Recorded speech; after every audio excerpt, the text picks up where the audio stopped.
comme Adolphe Bastian, qui est un Allemand, va avoir la même réaction lorsqu'il découvrira les temples d'Antoine. Donc, il y a un certain nombre d'éléments qui étayent tout à fait cette thèse d'un déclin post-angkorien qui aurait été créé par les Français, et c'est pour cette raison que Bernard-Philippe Broglie donc avait défendu cette thèse, en précisant en plus que, non content d'avoir construit cette thèse, les Français l'avaient diffusée jusqu'au sein des mentalités cambodgiennes par plusieurs canaux. D'une part, le canal scientifique avec la rédaction d'articles scientifiques dans le bulletin de l'École française d'Extrême-Orient, mais d'autre part, et de manière un peu plus pernicieuse, en transplantant cette idée, disons en la diffusant par le biais de manuels scolaires, dont j'avais donné tout à l'heure un exemple ici. À tel point que, disait-il, au moment de l'indépendance en 1953, on était arrivé à une situation où l'idée était très répandue chez les Cambodgiens que finalement, cette vision très pessimiste de l'histoire, avec un âge d'or angkorien suivi d'un trou noir avant l'arrivée des Français, était une idée finalement assez répandue chez les Cambodgiens. Et de fait, si on suit un peu le cours de l'historiographie depuis les années 50, depuis l'indépendance, on ne peut que constater que ce sont systématiquement des Occidentaux qui ont relayé ce discours. Et ils n'ont fait que relayer quasiment ce discours, puisque jusqu'au milieu des années 1980, on appelait encore cette période, en anglais c'était le Cambodia's Dark Age, l'âge sombre de la période de l'histoire du Cambodge.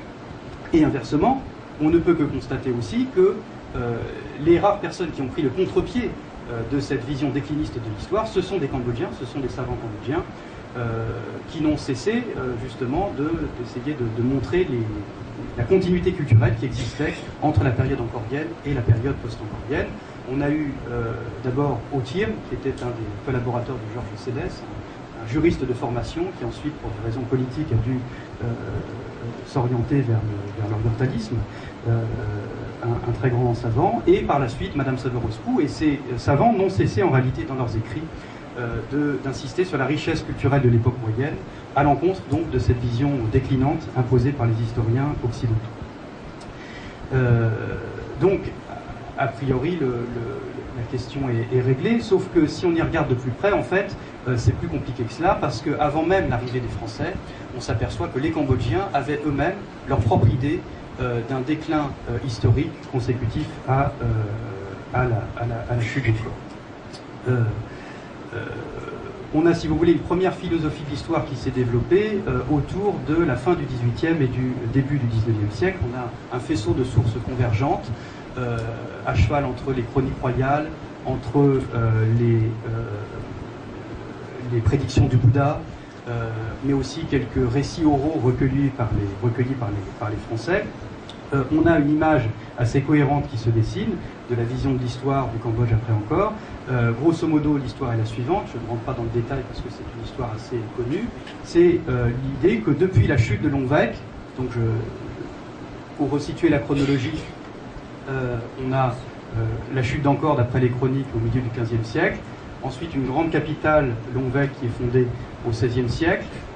En 1594, les Siamois prennent Longvec et très rapidement, la royauté cambodgienne va refonder une nouvelle capitale au début du XVIIe siècle qui va s'appeler Udong et qui va durer, bon an mal an, jusqu'en 1865, qui est le moment où le roi Norodom va décider de transférer la capitale d'Udong à Phnom Penh.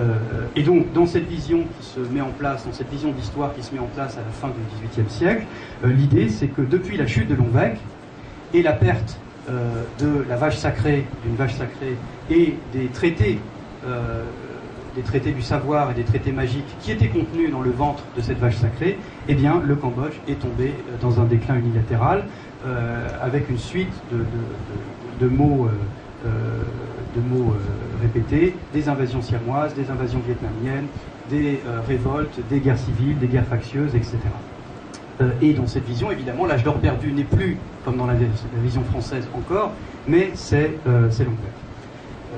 Quelqu'un comme Adhémar Leclerc, qu'on évoquait tout à l'heure, l'a parfaitement noté. Il écrit « Dans le souvenir des Cambodgiens, la prise de Longvec est restée comme la mauvaise heure, au-delà de laquelle il faut remonter pour retrouver le royaume, grand et prospère, le peuple heureux et riche, la nation puissante. »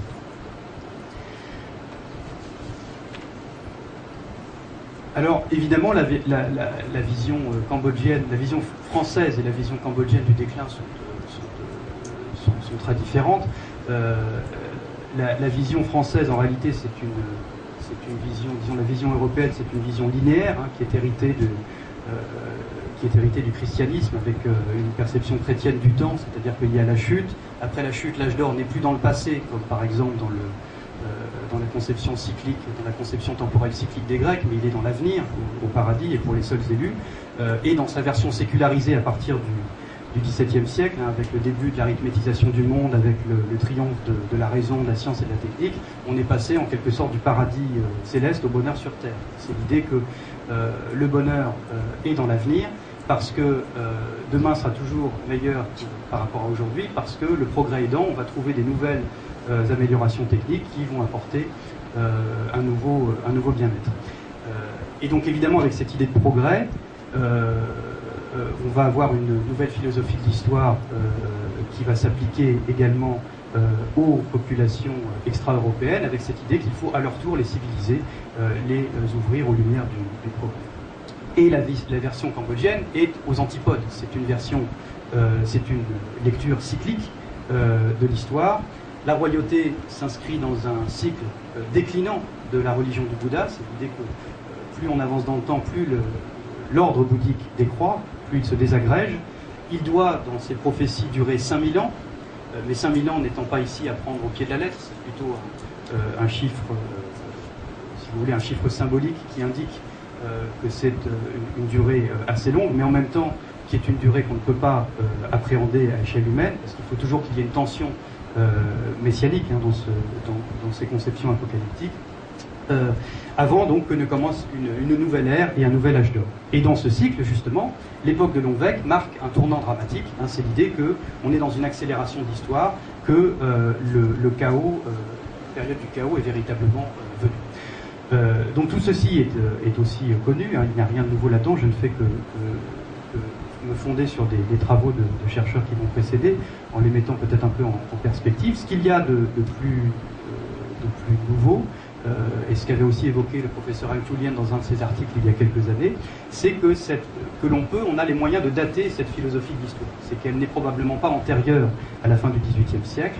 On le sait parce que dans cette version cambodgienne d'une chute de l'histoire après la perte de Longwek, associé au thème de la vache sacrée, il y a également un autre thème qui est associé à cela, c'est le thème du Bouddha d'Émeraude, et on sait par d'autres sources que ce Bouddha d'Émeraude est une création de la royauté siamoise à partir de la fin du XVIIIe siècle. On sait que c'est au moment où la dynastie des Chakri va prendre d'assaut la cité de Vientiane en 1778 qu'à ce moment-là, ils vont récupérer ce palladium de la cité de Vientiane, qui est le Bouddha d'Émeraude, et vont venir l'installer à Bangkok, où il se trouve toujours aujourd'hui. Et vont en faire la divinité protectrice de la dynastie siamoise.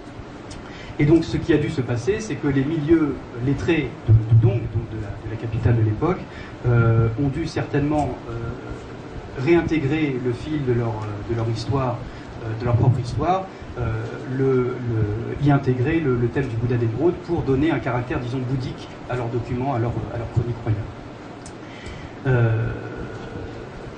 Avec aussi cet élément qu'ils n'ont certainement pas reçu cette influence de manière passive, mais il y a aussi certainement derrière cette opération une dénonciation des guerres factieuses qui font appel aux étrangers, et en particulier une dénonciation de la pression siamoise qui, entre la fin du XVIIIe et le début du XVIIIe siècle, est particulièrement importante sur la royauté cambodgienne. Donc cette création d'une philosophie d'histoire qui va partir de la chute de Longwek et qui va insister sur les invasions siamoises, est probablement à relier au règne du roi Angkhan III, qui est l'un des premiers rois du XIXe siècle. Et de fait, quand on regarde les sources en amont, c'est-à-dire au XVIIe siècle, on s'aperçoit qu'on ne trouve pas ce thème de la déploration de la chute de Longwek. On ne le trouve pas. On trouve quelques rares mentions de Longwek, mais ce n'est pas sur le mode de la déploration. S'il n'y a pas de déploration de la chute de Longwek au XVIIe siècle, c'est peut-être pour plusieurs raisons. Une des premières raisons, c'est que, en fait, il n'y a pas de raison, il n'y a pas véritablement de raison de déplorer une perte de puissance pour cette royauté d'Udong, dans la mesure où elle est encore relativement... elle fait encore belle figure. Elle peut encore supporter des échanges militaires avec le Siam, elle peut encore commercer avec des puissances étrangères, avec le monde malais, avec la Chine. Elle est en capacité d'acheter un armement moderne, de se fournir d'un armement moderne, des canons en l'occurrence. Elle est capable de nouer des relations diplomatiques, des alliances diplomatiques.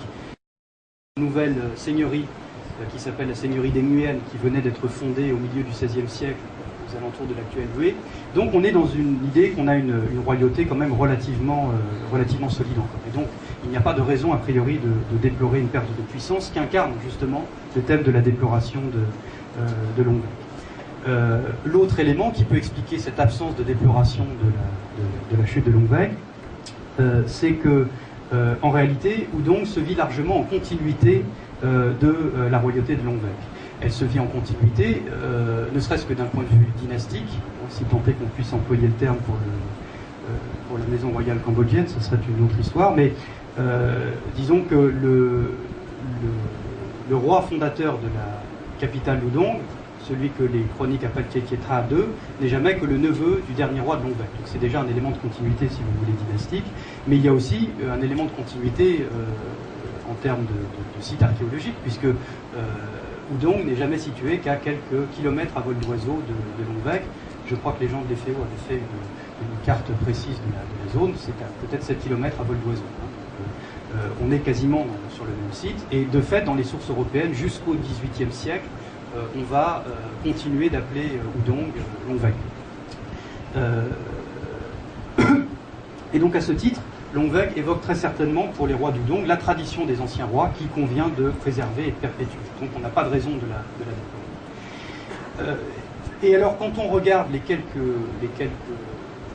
mentions qui existent dans les sources du XVIIe siècle de Longuevaix, parce qu'il y en a, c'est à chaque fois le même scénario, c'est-à-dire qu'on ne donne pas de détails. On ne dit pas ce que c'est que Longuevaix, quand est-ce que ça commence.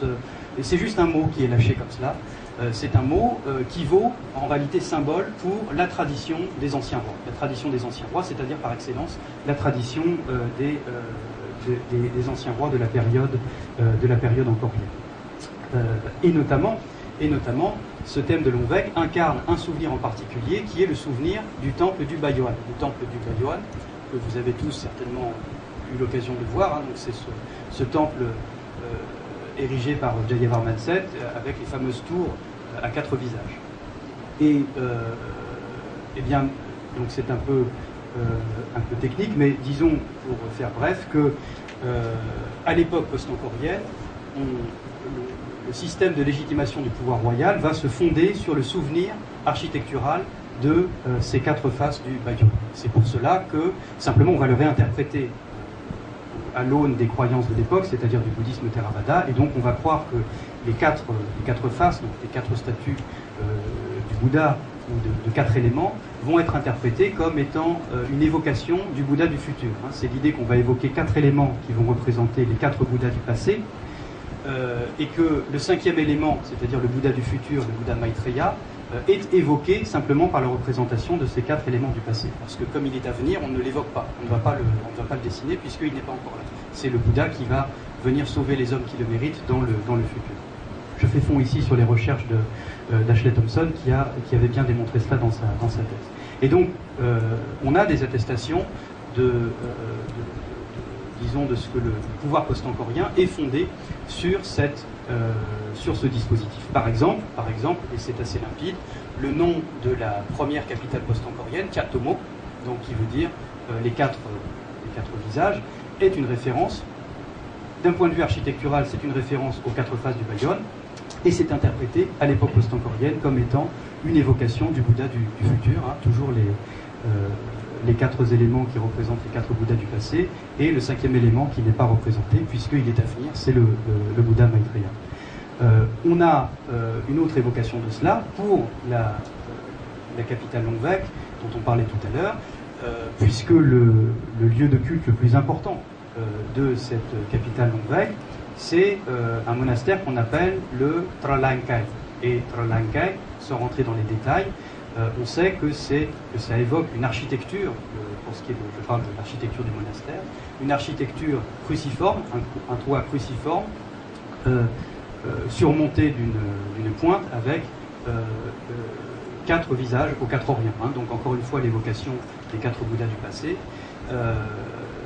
culte au Bouddha du futur, et qui surmonte, donc ce toit cruciforme surmonte une quadruple statue du Bouddha, qui elle aussi est cette évocation du culte du Bouddha du futur. Donc on a cette idée que le système de légitimation du pouvoir royal post-angkorien est fondé en particulier sur l'évocation architecturale, onomastique, urbanistique du Bayon, mais aussi plus largement sur l'évocation des temples d'Angkor. On en a de multiples attestations.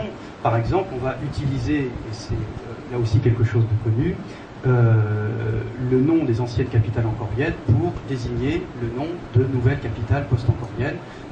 On a donc le cas avec Srey Soltro, capitale post-angkorienne, qui vient de Sri Yashodharapura. On trouve également cela avec l'onomastique des rois, c'est-à-dire qu'on va utiliser le nom de roi angkorien pour désigner des rois post-angkoriens. Par exemple, le roi Soriopoa qui règne au début du XVIIe siècle, si on en suit les chroniques, le problème des chroniques c'est que c'est toujours aléatoire, mais disons entre 1601, 1602 et 1619, Soriopoa ce n'est jamais que Soryavarma, c'est-à-dire le fondateur du temple d'Angkor Wat, mais réalisé dans les termes de la phonétique post-angkorienne. Et on a également d'autres éléments dans les titulatures. Et ce qui est intéressant ici, c'est que ce recours au passé glorieux, au passé d'Angkor, pour légitimer l'existence du pouvoir royal, en réalité c'est un phénomène qui n'est pas cantonné au monde du palais. C'est un monde qui déborde du palais, jusque dans le milieu des lettrés. Et notamment, on va voir que ce recours à la tradition d'Angkor est au cœur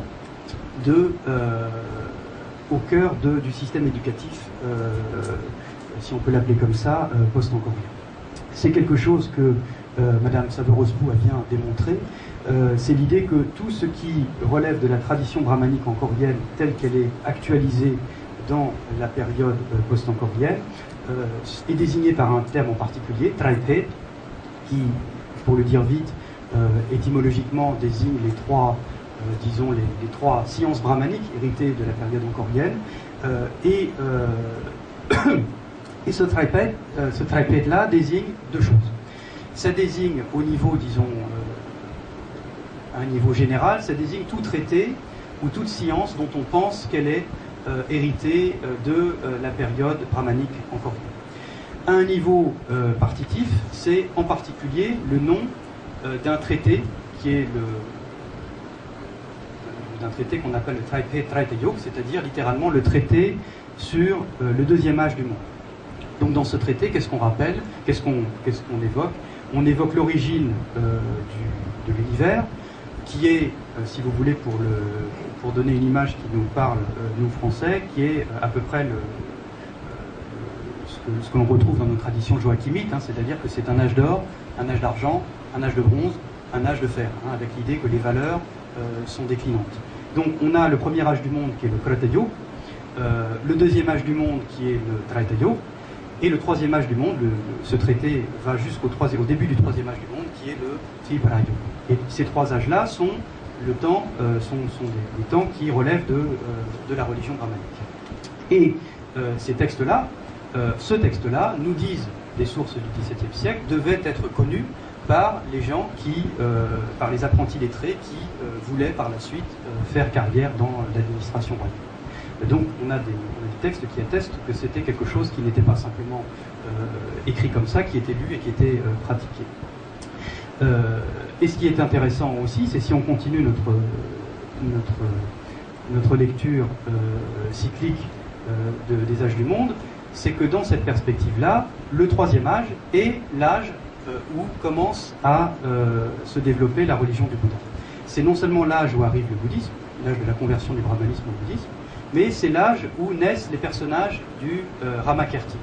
Le Ramakirti, c'est la version cambodgienne du Ramayana, telle qu'elle a été interprétée par les Cambodgiens à l'époque moyenne. Donc on s'écarte disons, de l'épopée indienne classique. Et ce qui est significatif pour cette version cambodgienne de l'époque moyenne, c'est que Rama est un roi bouddhique. Non seulement c'est un roi bouddhique, mais c'est le parangon du roi bouddhique. C'est le modèle du roi bouddhique qui va se battre donc contre le vilain, le méchant, Ravana, qui est le roi de la cité de Lanka, qui lui est un roi brahmanique. Hein. Donc il y a une espèce de métaphore de la conversion du brahmanisme au bouddhique dans ce troisième âge. Et la métaphore est portée à un tel point que quand on croit certaines sources du XVIIe siècle, on s'aperçoit que pour les poètes de cour, il y avait une espèce de métonymie, une espèce de jeu de miroir entre la cité de Lanka, donc la cité du vilain roi Ravana brahmanique, et le temple d'Angkor Wat.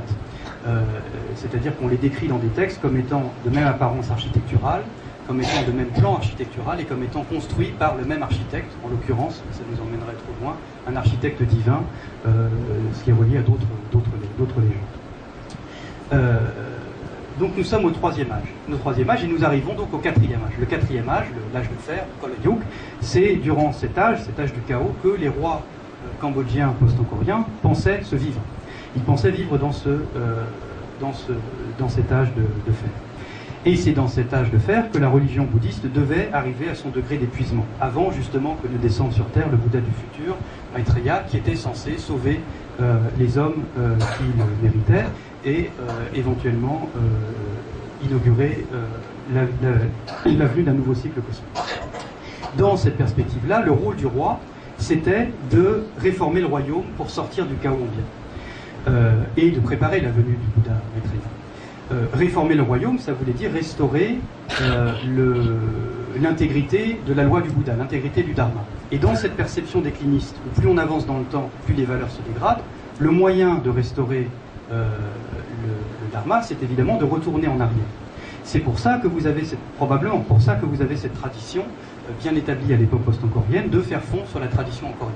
C'est-à-dire que se tourner vers la tradition angkorienne, c'est une manière de retourner en arrière. Retourner vers quoi? Retourner vers le troisième âge qu'on évoquait tout à l'heure, qui est l'âge de la conversion au bouddhisme, hein, qui est l'âge dans lequel Rama va obtenir la victoire contre Ravana. Et c'est la raison pour donc qui est l'âge à l'époque duquel le Dharma, la loi du Bouddha, est le plus rayonnant. Hein. Donc retourner à l'époque du Ramayana, retourner à l'époque du troisième âge, c'est d'une certaine manière faire œuvre de restauration du Dharma bouddhique. C'est pour cela, probablement, en partie, que les rois cambodgiens prenaient comme modèle de gouvernement Rama. Il n'y a quasiment pas une titulature des rois cambodgiens où vous ne trouviez pas le mot Rama. C'est probablement pour cela aussi, entre autres, qu'on avait cette pratique de théâtres royaux dans lesquels on jouait de manière privilégiée les scènes du Ramayana. Et du coup, cette décadence ambiante propre au quatrième âge, à l'âge de fer, n'était pas, donc cette vision décliniste de l'histoire n'était pas du tout une philosophie de l'histoire stérilisante, une philosophie de l'histoire incapacitante. Au contraire, c'était un moteur de réforme du royaume et de renaissance qui était propre à chaque règne. C'est-à-dire que chaque roi se devait de prendre en compte la tradition angkorienne pour réformer le royaume et restaurer l'ordre dharmique. On en a un certain nombre d'exemples. J'en évoquerai quelques-uns. Au XVIe siècle, il y a c'est probablement le plus connu, c'est celui du roi Angkal, que le professeur Heng-Chulien avait évoqué dans un de ses articles parus dans Première Renaissance il y a quelque temps, où on voit bien que ce roi avait une conscience assez claire de la valeur des anciens, dont il fallait s'inspirer pour, il le dit d'ailleurs en toutes lettres, il le fait dire dans une inscription, faire comme par le passé. Hein, c'est dit en toutes lettres dans l'inscription. On a ensuite au XVIIe siècle un certain nombre d'exemples qui sont légèrement différents, dans la mesure où on arrive à une espèce de maturation où les rois post-angkoriens ont plusieurs siècles derrière eux de recours à la tradition angkorienne, et on arrive à un moment où ils vont pouvoir s'ouvrir à la modernité étrangère, justement pour réformer le royaume. C'est-à-dire qu'à la fois on fait fond sur la tradition angkorienne, mais en même temps on va essayer de s'ouvrir à la modernité étrangère, probablement aussi pour des raisons qui sont à relier au mythe de fondation du royaume qui est réactualisé à cette époque, mythe de fondation qui veut que le roi soit en quelque sorte un étranger au royaume pour venir féconder la fille du roi des Nagas qui représente l'autochtonie. Il y a peut-être quelque chose à mettre en relation avec cela, mais quoi qu'il en soit, ce qu'on remarque, c'est que la réforme qui est mise en place, les réformes qui sont mises en place au XVIIe siècle s'inspirent largement de techniques étrangères. On a le cas du roi Riem Tjolsa, celui que les sources européennes appellent Rama l'Apostat, qui a régné au milieu du XVIIe siècle, de 1642 à 1658, qui a largement fait fond sur des techniques malaises pour réformer le royaume d'un point de vue économique. On a, à la fin du XVIIe siècle, le cas du roi Tjeitjetra III, celui que les historiens appellent Tjeitjetra III, qui, lui, a fait fond sur des techniques de gouvernement siamoises pour réformer le royaume du point de vue juridique et institutionnel. Et on a, pour ce qui est du XIXe siècle, l'exemple du roi Angdom, donc qui a régné. Les dates de son sacre ne sont pas toujours très certaines. Il semble qu'il y ait eu plusieurs sacres dans des endroits différents, mais disons de 1846 à 1860, qui a, lui, lancé un grand œuvre de restauration tout azimut. Il a essayé de restaurer le royaume à la fois dans le domaine économique, en ouvrant cette route qui part de Udong à Kampot, dans l'idée de donner un accès au Cambodge, enfin, que le Cambodge ait à nouveau un accès à la mer. Il y a aussi cette réforme dans le domaine religieux, avec l'introduction de l'ordre réformé siamois, l'ordre Trois Modion. Il a aussi lancé une réforme sur le plan juridique, en repromulguant un certain nombre de lois anciennes, et en promulguant aussi de nouvelles. Voilà, donc en conclusion, si vous voulez, pour résumer le propos, il y a plusieurs idées du déclin qui se sont superposées. On a une idée première qui est celle d'un nécessaire recours à la tradition angkorienne comme moteur d'une renaissance politique et culturelle au XVIe et au XVIIe siècle, qui s'inscrit dans une philosophie de l'histoire qui est une vision autour de cette théorie des 4 ères déclinantes et dans l'attente du Bouddha du futur, le Bouddha Maitreya. Est venu se greffer sur cette idée première au XVIe et XVIIe siècle, à partir du XVIIIe et du XIXe siècle, l'idée que c'est Longwek qui incarnait cette tradition angkorienne perdue, sans pour autant effacer la première idée. La première idée perdure jusqu'à nos jours, mais disons qu'elle est amendée par l'idée qu'à partir du XVIIIe et du XIXe siècle, c'est plutôt Longwek qui incarne la tradition perdue.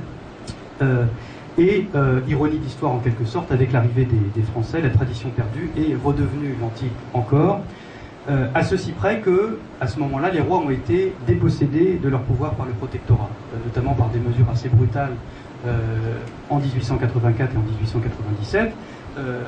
Le roi en l'occurrence, le roi Norodom, a été dépossédé littéralement de son pouvoir, ce qui fait qu'il y a un élément du système qui a été déséquilibré. Il ne pouvait plus incarner le mouvement renaissant censé préparer le nouvel âge d'or à venir. Et du coup, comme les républicains qui ont investi les colonies ont été assez brutaux à son endroit, il y a eu chez les dignitaires cambodgiens cette idée que ce n'était plus les vilains siamois ou les vilains vietnamiens qui incarnaient qui étaient les fossoyeurs de la puissance cambodgienne, mais c'est l'idée que l'âge du chaos dans lequel ils vivaient était dû en réalité cette fois aux Français.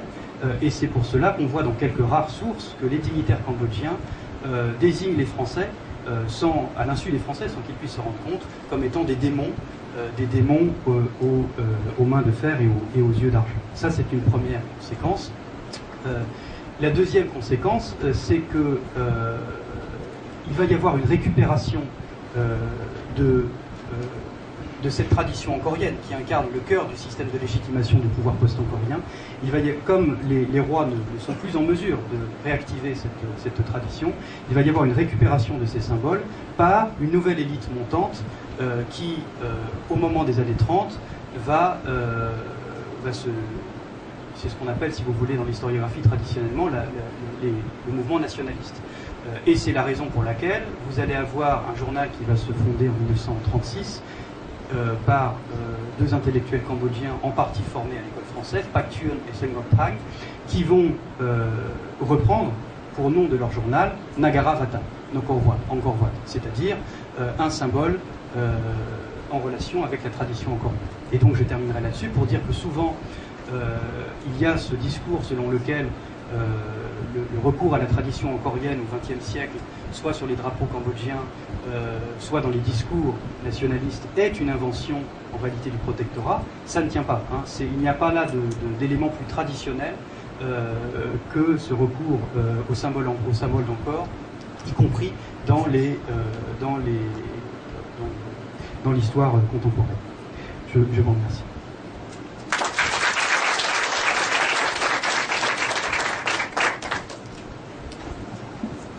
Liên là nam với sầm đua ấy thế.